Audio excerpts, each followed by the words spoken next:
So Kitty Pryde's the latest card to join Marvel Snap, and she is stupidly fun. I absolutely loved playing this bounce deck. People in stream really seem to enjoy this one as well, because you got cards flying everywhere, you got numbers getting crazy big, and just absolute chaos everywhere playing this deck. And of course the idea is to keep pulling Kitty Pryde back to hand and replaying her, scaling up her stats via her effect, thereby also buffing cards like your Angela. These can get so big in this deck. You got Bishop in here as well. You've also got a bounce package to complement this, because you're not always going to have exactly Kitty Pryde. So we've got another game plan in here with Beast and Falcon and Collector, and a lot of cheap cards, of course, that you want to bounce back to hand to enable that Collector, allow you to play stuff to Angela once more. So it's not always the primary game plan, but you kind of have two different ways to scale up your power cards here with Angela and Bishop.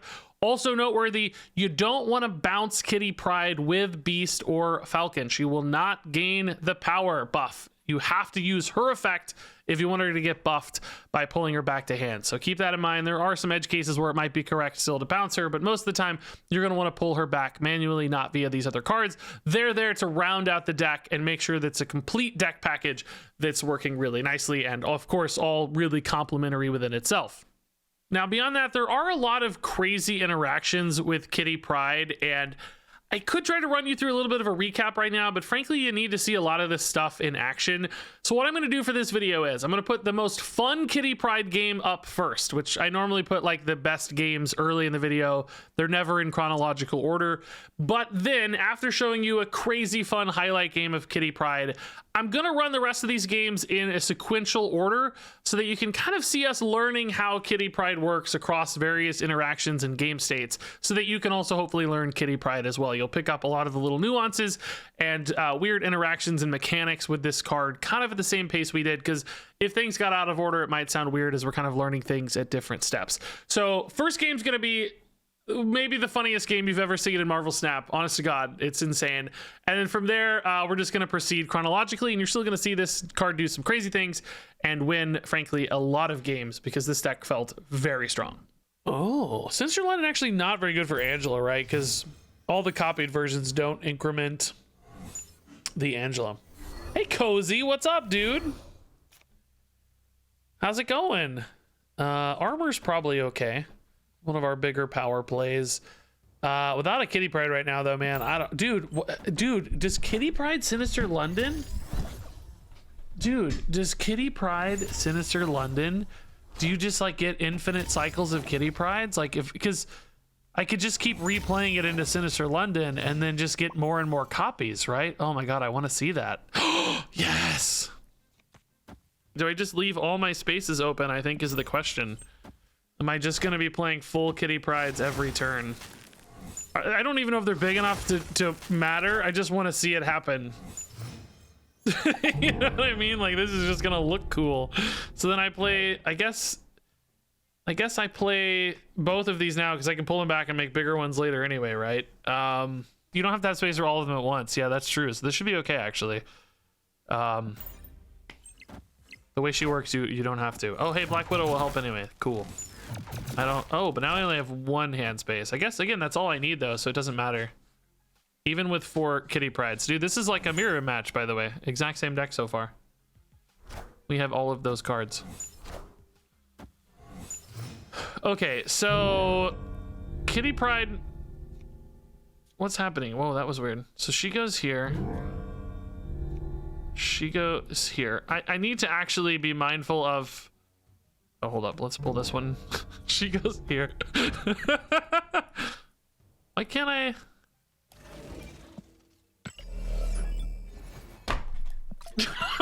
I don't know what's happening. I don't know. Something. It didn't like something. It didn't like something I did. I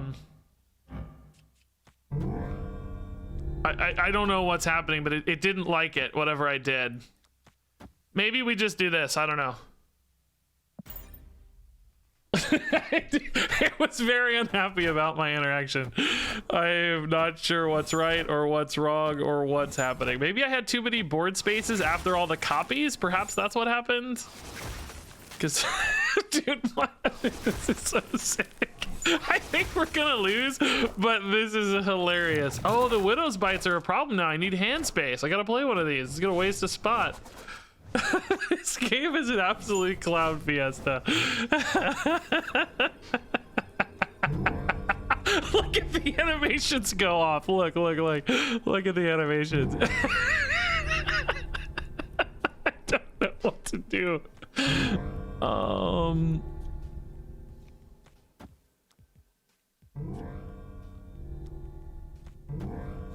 I don't really know what's happening at this stage. So that's gonna make copies here times 3 that are all 6, right? Dude, I don't know. I love it. I love it though. This is really fun. My army of Kitty Pryde. I have 9 Kitty Prydes. That doesn't seem big enough, dude. I can't believe we actually won this game. We literally broke the game.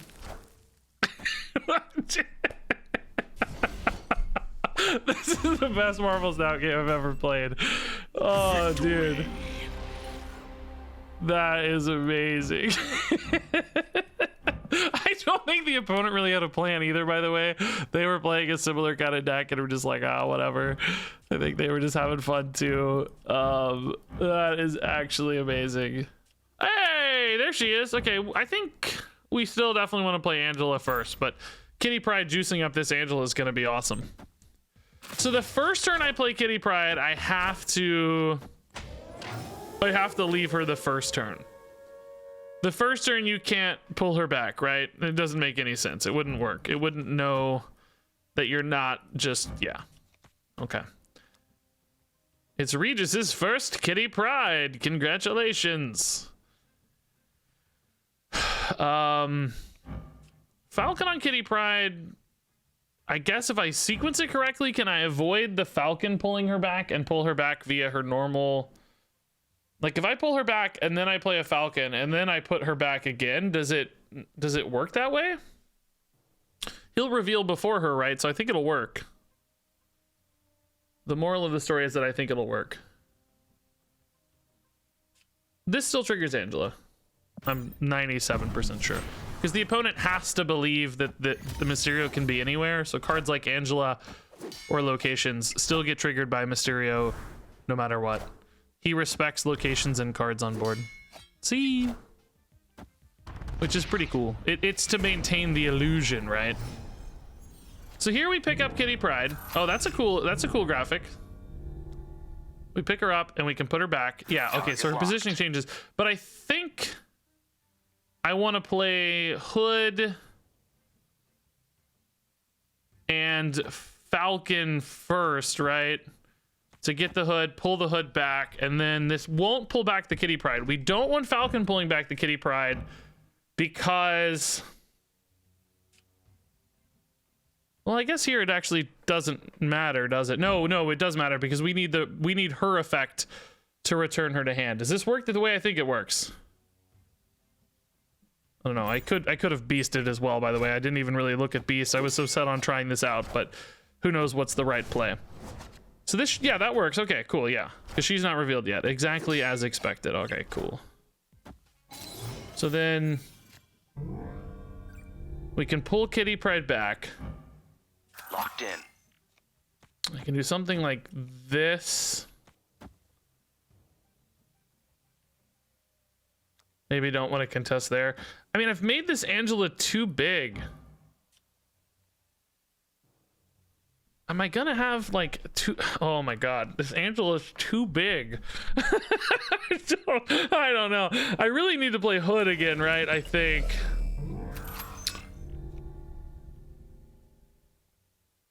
We want to play Hood again for the Beast. Okay, and then next turn's like Angela, Mysterio, blah blah blah, whatever. If I replay the Angela, I can just get a crazy power spike on the Angela again, right? It's only one energy. It's not bad.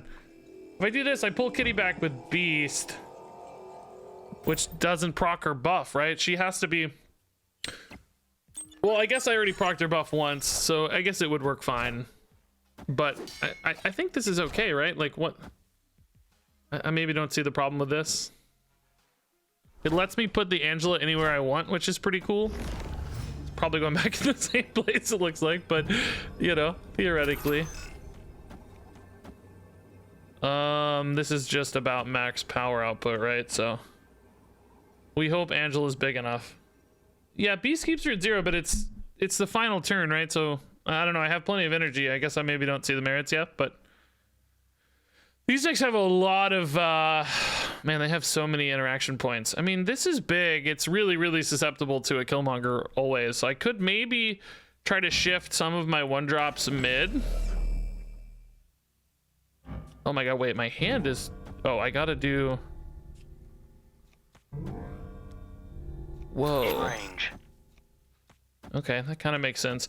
This is weird, though. It's a lot less power where I think I need more power is the problem, but it's better against Killmonger. Is it big enough anyway? I don't know. We're going to learn. How hard do we play around Killmonger, I guess? Oh, I think I might have done it right anyway because they went big left. Okay. Cool. Just big enough. Did I play the Angel in the wrong order or not? Was that demon already there? Hand size becomes a real check here, man. Crazy game. I've never gotten an Angela that big before, dude. 16 on the Angela. I'm not even sure I maximized it because, like, I didn't always put Kitty on Angela, but man, excellent Bast. My God. Okay. Trying to decide where the right place to put this is. We kind of know this. Well, we don't actually know if that's safe. Never mind. It's fine. None of them are any more safe than others. Westview is anything. Shadow King in your shop? Ugh. Sorry, dude. That is officially the worst. Yeah. Excellent Angela location. Bishop Mysterio is fine. Even without the Bast buff, I think we're still happy about that. Quinjet. Okay. Hey, Kitty Pryde. Okay. Not on turn 1 ever, but still I think pretty happy about this. Honestly, Vibranium's pretty good for us. I'm not gonna mind if we get Vibranium, basically. So next turn to me it looks like maybe like Kitty Pryde, Mysterio. I guess we'll go Mysterio mid since they're putting so much power mid. It seems like they might want to Spectrum this later as well, huh?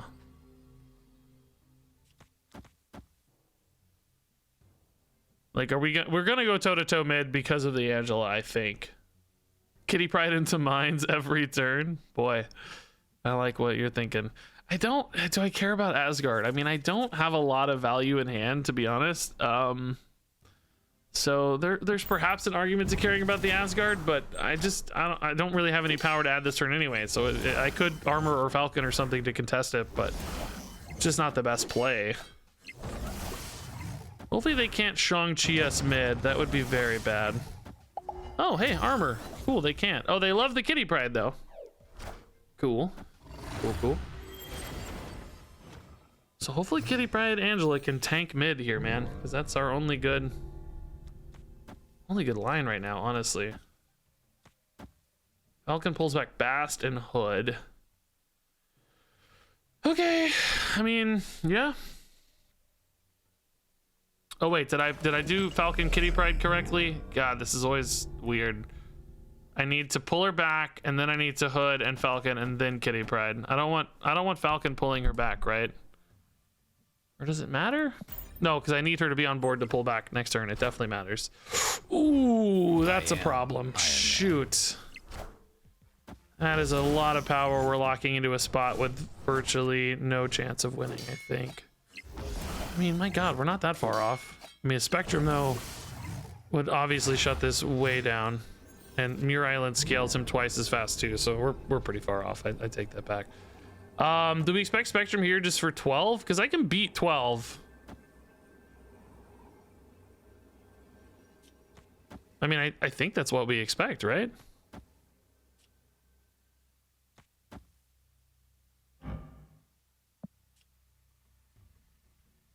Yeah, we don't beat Destroyer. We're a little off on Destroyer. I don't know. Read Spectrum to me with the Quinjet. I mean, they obviously can do both together. The Spectrum Destroyer is a very common pair, but just reads a little harder to full in Spectrum to me. I mean, we'll see if they got it. Maybe they go right with it. We'll win right. Bishop gets huge. Definitely putting as much power as possible left, but just not enough sometimes.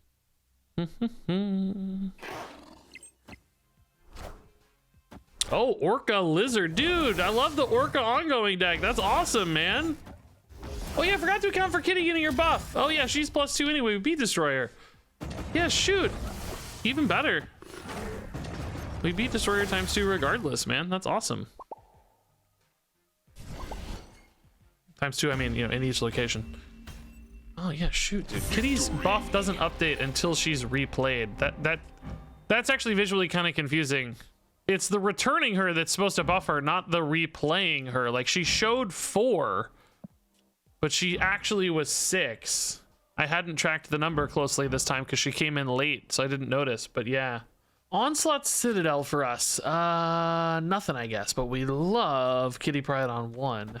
Collector's not ongoing, so literally nothing. Might be a hard spot for us to contest if they have ongoing, though, so we may want to set up some power lanes elsewhere. Maybe just Angela mid if it makes sense.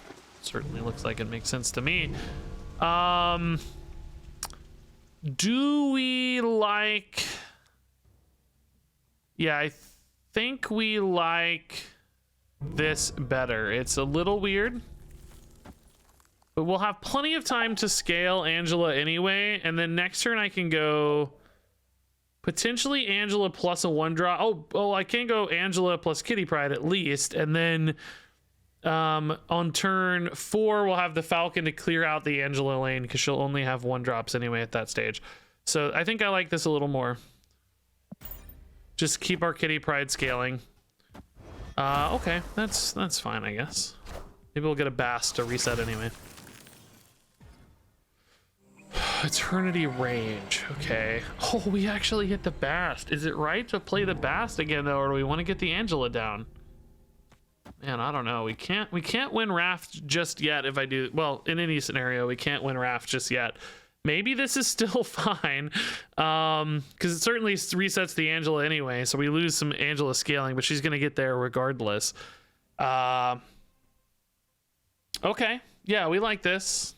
We could try to play on curve a little better, but Bast is really valuable. It's +4 on Angela, so I like it.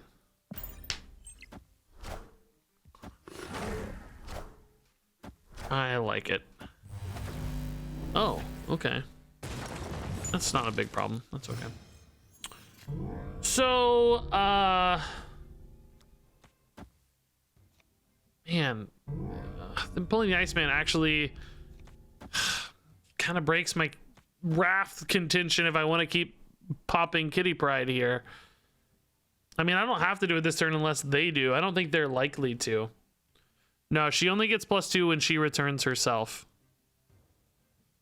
I mean, I think this is okay. Next turn we just Falcon plus Collector plus Kitty Pryde.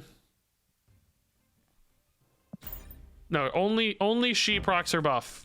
Falcon will pull her back, but he won't proc her buff. Oh, interesting. Is Beast better? Oh my god, dude. Dilemmas galore here, man. So like,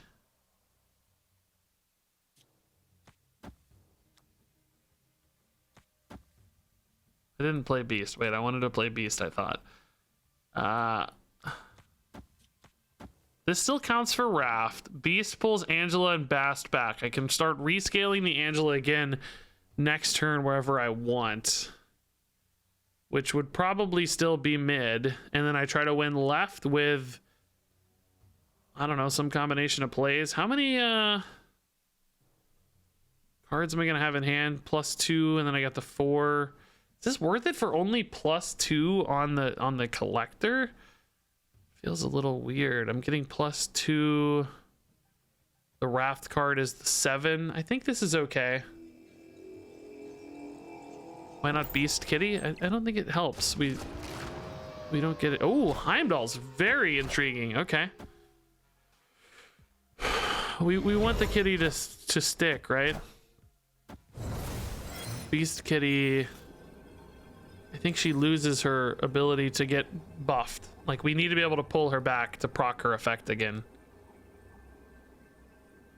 I think we just stack with the Heimdall left, although they're a slightly bigger left. So maybe we can go Angela left, but then we're going to be so big left. Maybe not, though. We do something like... Oh my god, do I actually play a bishop? Do I have enough energy to play a bishop here? No, not really. Oh my god, dude, these turns are complicated, bro.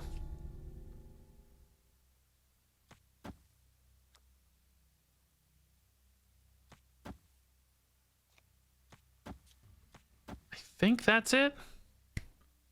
We're super big left. We're still pretty big. Well, we're not that big mid. I'm adding 8. That's 18. Guess this is free, right? We're so big left. Are they gonna go left or... I'm okay against Killmonger, I think, because Kitty reveals after armor, so we're not actually even that weak to Killmonger. I think this is fine. Oh my god. Dude! Stop game! I broke the game! Kitty Pryde's too big. I broke the game. Yeah. Oh, they did try to Killmonger. Yeah. Check it out.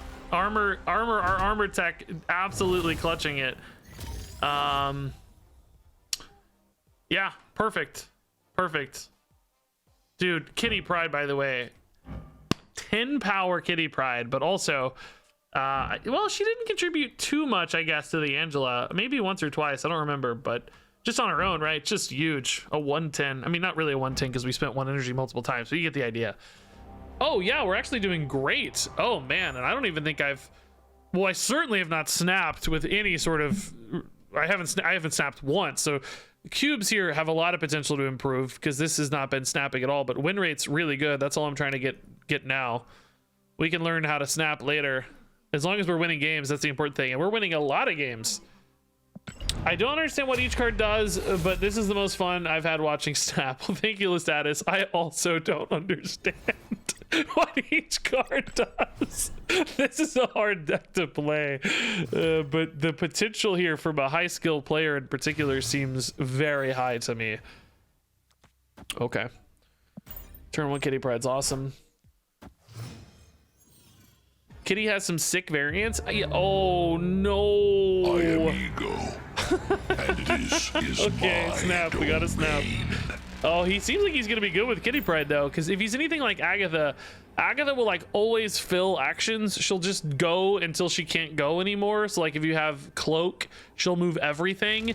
I wonder if he'll be the same way with Kitty Pryde, where he'll just fill her actions. Like if he's got spare energy, will he always play a Kitty Pryde kind of thing? I guess it could also mess up our curve sometimes, but it's at least a decent start. They didn't snap, man. Really sad. It's a rule of the universe. Okay, he didn't replay the Kitty Pryde, unfortunately, so he goosed it a little bit.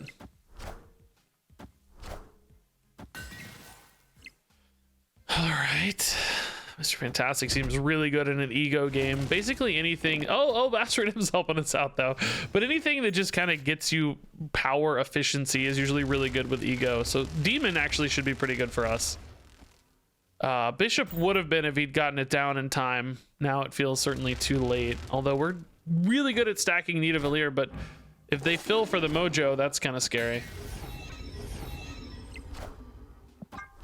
Is he gonna play Spectrum on 6 too now is a question we have to figure out. Because this certainly looks like some Spectrum on 6 potential incoming. Okay. Bad order, but I mean, they're cards. Cards are getting played. That's what's good. Filling our energy is not bad. Kitty Pryde's up to 6 too, which feels nice. Oh yeah, Bishop going there is actually nice. Yeah, that's really good. Can we get a Kitty Pryde there? Kitty Pryde left? Ooh, I think we got a good shot here. Because Bishop got pretty big, Kitty Pryde got big. We're ahead by a lot right. We didn't add any power right though, so they only need a 5 power play here. Doesn't mean Mojo's not coming online though. They only play Spectrum. I think we're probably okay. Maybe if she goes right, we're not. Oh no, did he get Spectrum right? No way. No way. He got Spectrumite. We're gonna lose. No way. Oh my god. Ego's a god, dude. I needed that. I guess I kind of needed that to go mid though, because it would have won left as well. 4 cards in hand. He actually played the Spectrum. It does not prioritize mana, so that's just really good luck. They should have snapped. They should have snapped. They missed out on some cubes. We always play out the ego games. They lost 4 cubes. Maybe they felt bad. Maybe they knew. If you guys are ever on another stream and they try to raid me and they can't and they don't know why, pass the word. Basically, I just said, like, listen, I don't need raids. I've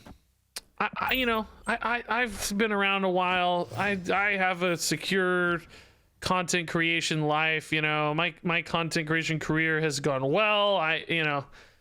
Basically, I'm in a good spot. But there are so many other smaller streamers who aren't there yet. You know, they need more time. They need more support opportunities.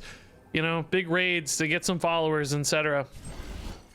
So I just feel like if like Dexter raided us the other day, which, of course I appreciate it. That's awesome. That's really nice. But I kind of feel bad, like, taking that. Like, he might have raided somebody else, and it could have been a really giant opportunity for them and some crazy big thing, So I just, I don't want to. I guess I just don't want to take that from people. Bishop is a little worse to replay off of a beast, but I do want to pull back the hood at some point. I don't really want to. Like, Angela's nice to pull back, but I think I put Bishop here so we can pull him back. Even a 2 will replay him just to get rid of the hood, to get those negative stats out, because stats here are definitely going to matter.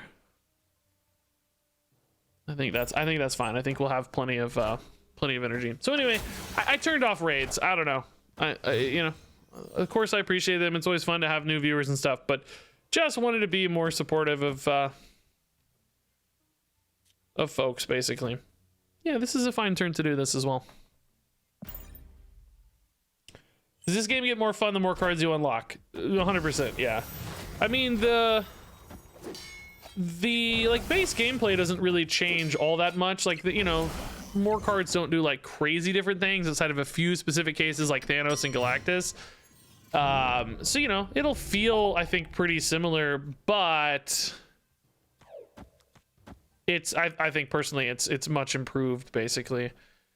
Am I playing Demon too early? Wong is terrifying, by the way. I kind of might as well play cards here now to protect against a Grand Central. Falcon, I can bounce back again, another hood too if I want. Yeah, this looks good. Oh, this is gonna bounce back Kitty Pryde though. I gotta be careful here. Oh, these freaking turns, man, every time. Bishop goes first. Oh my god, bro, these turns. This sequencing, dude. All right, that's the turn. That's what I want. Okay. Yeah. This sequencing, dude, is hard. It's really tough. I think I got it right, though. I think I actually did do it how I wanted. Okay. This prevents Grand Central from locking me out. Lets me add the most possible power next turn. Grand Central Brood. Okay.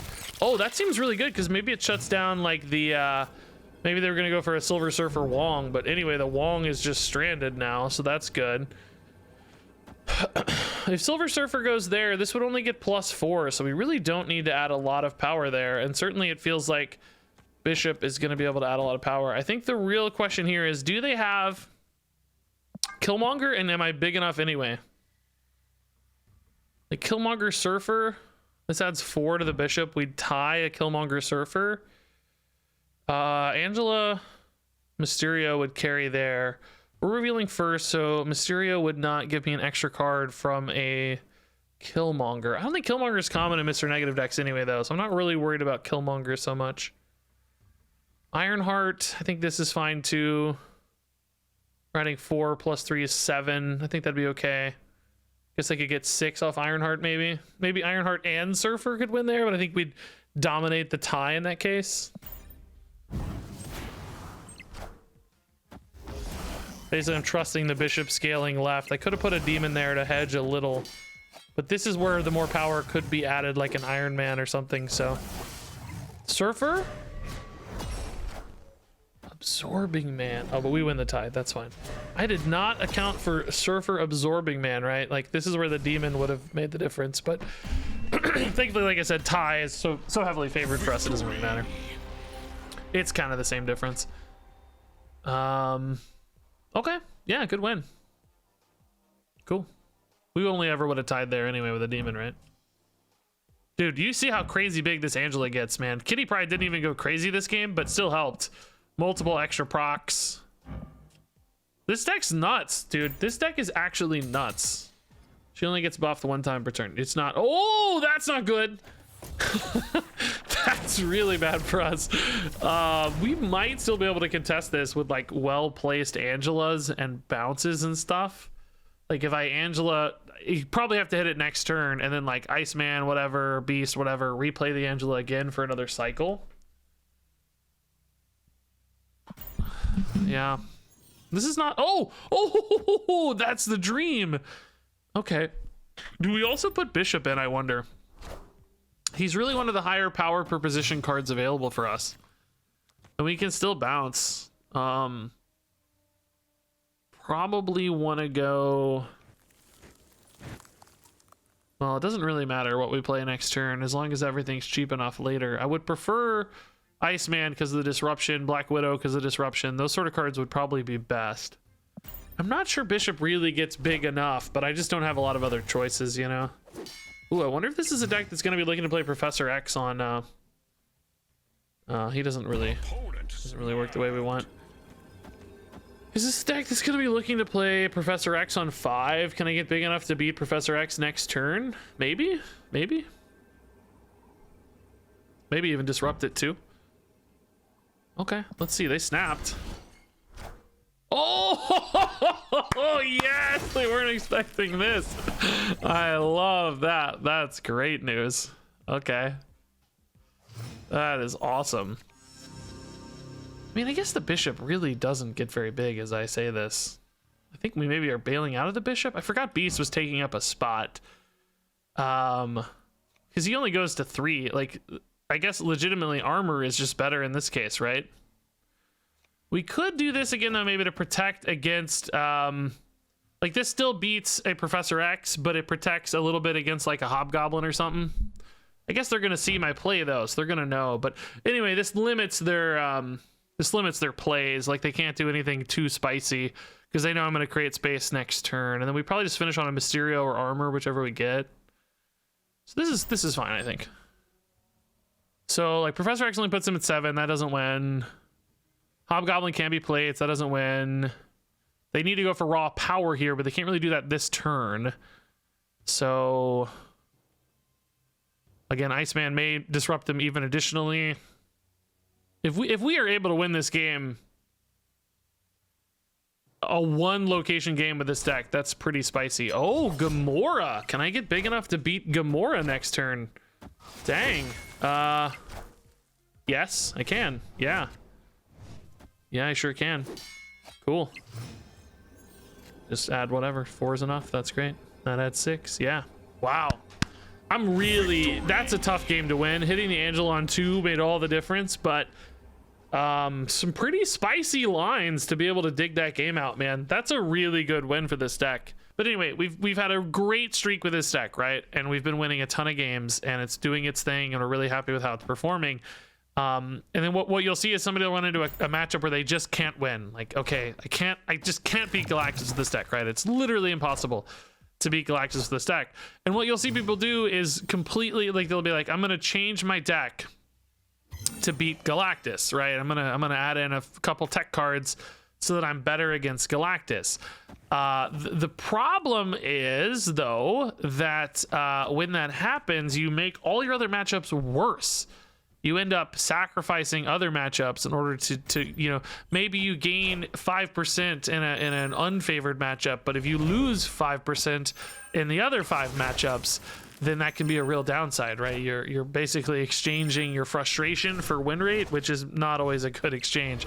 Now, of course, there might be instances where, you know, a tech card doesn't change your win rate that much. Maybe it's still a good change, right? That's the sort of stuff you figure out. That's the sort of things you try to solve and everything, but you just got to be careful, I guess. So in other words, the deck's been working really well. I don't want to tweak it just for Galactus until we see so many Galactus that we have to, right? I don't want to lose every other matchup, because I think a Green Goblin, for instance, would be really expensive and clunky for this deck that needs really cheap, efficient plays. We also have Bast, which kind of ruins the Green Goblin in many cases, might create some real awkwardness. So there's basically a few reasons, perhaps, to be hesitant in that regard. So I can sneakily win Death's Domain with an armor on the final turn, right? Like, they're not going to be adding other power there unless perhaps they have an Arnim Zola or something. So I kind of just need to play like Armor Iceman right on the final turn, which means I need to win another location. And I think the best way to do that is power stacking left with like Bishop and Demons and stuff. Problem is Bishop's just not very big, so this might be a really tough one, but we'll see. Okay, they're holding the Shuri. Where did their extra energy come from to play the Shuri? Oh, Elysium. Oh, I'm dumb. Oh, Elysium's where it came from.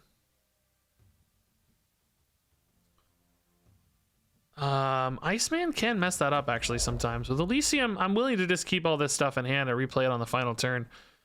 Widow's Bite back in hand does hurt me a little bit, but is it worth it to get the buff on the Collector?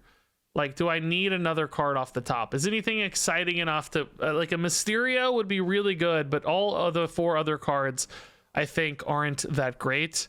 So I think I'm willing to bounce the Widow's Bite here to get the buff on the Collector, and another buff on Bishop as well next turn. I think that's valuable.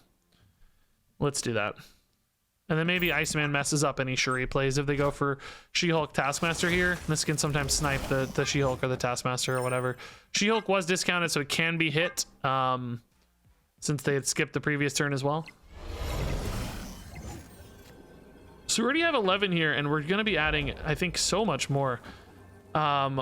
Is it big enough, though, I guess is the question, right? Is it big enough? We don't want this. Nope, nope, nope. Order. This guy's got to go first.